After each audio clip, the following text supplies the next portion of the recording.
గౌరవనీయులు చంద్రబాబు నాయుడు గారికి జన్మదిన శుభాకాంక్షలు.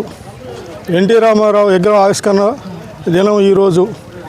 ఎన్టీ రామారావు గారు మహిళలకు రిజర్వేషన్ కానీ, ఉచిత బియ్యం పథకం కానీ, ఈ పట్టువారి వ్యవస్థ రద్దు కానీ, ఇవన్నీ భవిష్యత్తు ఇబ్బంది ఉండకూడదని అన్ని కార్యక్రమాలు చేశారు. చంద్రబాబు నాయుడు గారు మహిళలకు ఉచిత బస్సు సౌకర్యం కానీ, పావలా వడ్డీ రుణం కానీ ఇవన్నీ చేశాడు. ఒక ఎమ్మెల్యే గారు మా ఊరికి 30 సంవత్సరాల నుంచి రోడ్డు లేకపోతే సహకరించి అందరు అడిగినందుకు రోడ్డు ఇచ్చి ఆయనకు ధన్యవాదాలు. ఈ ఎన్టీఆర్ విగ్రహానికి మా మండల కన్వీనర్ మధు గారు అన్ని ఇబ్బందులు సృష్టించాడు. ఎమ్మెల్యే గారు కూడా మాకు సహకరించి ఊరోళ్ళు చేసుకోండి, ఆయన రాకుంటే రాకపోయారులే అనే ఉద్దేశంతో మాకు అందరికీ ఊరోళ్ళకి చెప్పాడు.